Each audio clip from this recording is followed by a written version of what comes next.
Hi, boys and girls. Today we are going to read part 2 of Aladdin and the Wonderful Lamp.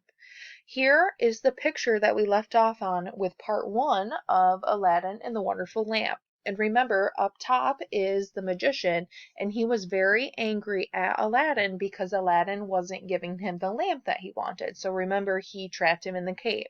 So let's read some more in chapter 2 and see what exactly happens to Aladdin. Aladdin was trapped in the cave. "Uncle," he called, "help me," but there was no reply. The magician had whisked himself back to North Africa. All he wanted was the lamp. If Aladdin would not help him get that, he cared nothing for Aladdin. For 3 days Aladdin stayed in the pitch-black cave. At first he shouted, then he wept. Finally he put his hands together to pray. As he did so, he happened to rub the ring that the magician had placed on his finger. A genie rose before him. "What is your wish?" said the genie of the ring. Aladdin was scared, but he managed to say, "Take me out of this cave." Poof! Aladdin found himself outside again.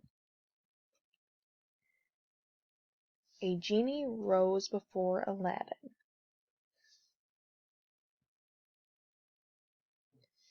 He ran home to tell his mother all that had happened. He showed her the gems, which she thought were just pretty things as well. Then he showed her the lamp. "It's so dirty," said Aladdin's mother. "Let me clean it. Then perhaps I can sell it and get us some food." She took a cloth and started rubbing the lamp.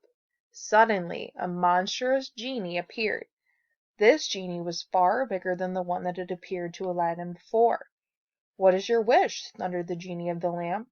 The poor woman almost fainted with fear. Aladdin said, "We are hungry. Get us something to eat." Poof! The genie returned with 12 gold platters piled high with food. Aladdin and his mother ate their fill. Then they sold the silver platters and bought some more food. The genie returned with platters of food.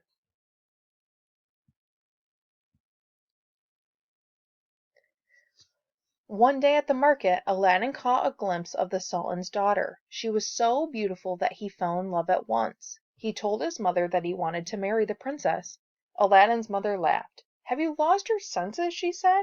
"Your father was a poor tailor." "Remember the glittering things from the cave?" said Aladdin. "Take them and offer them as a gift to the Sultan." Aladdin's mother went to the Sultan. "My lord," she said, "my son Aladdin wishes to marry your daughter." The Sultan burst out laughing. "Your son and my daughter?" he boomed. "Ha!" Aladdin's mother opened her cloth and displayed the gems. The Sultan fell silent. He stepped forward to look closely at what he saw. He realized that they were not just pretty glittery things. "These are astonishing," the Sultan thought. "I've never seen such radiant gems." The Sultan spoke again. "Your son may marry my daughter on one condition. He must send 40 servants, each carrying a bowl of gems like these." How do we think Aladdin is going to get all of these gems? Here's the picture of Aladdin's mother when he showed the Sultan the glittery things from the cave.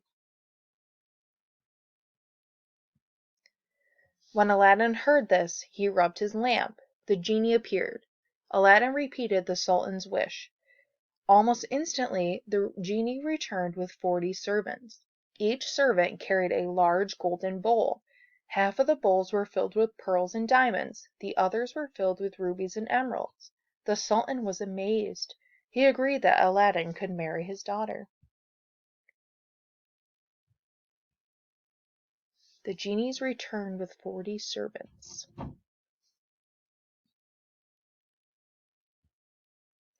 Aladdin was delighted. He rubbed the lamp. The genie appeared.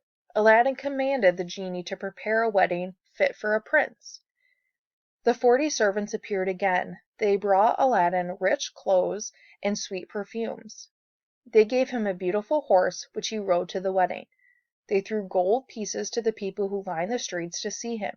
They made Aladdin a palace right next to the Sultan's palace. They even rolled out a thick red carpet for the princess. It stretched from the Sultan's home to Aladdin's palace.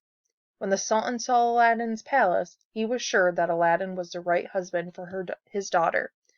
They celebrated their wedding with a feast and music. The party lasted all day and all night.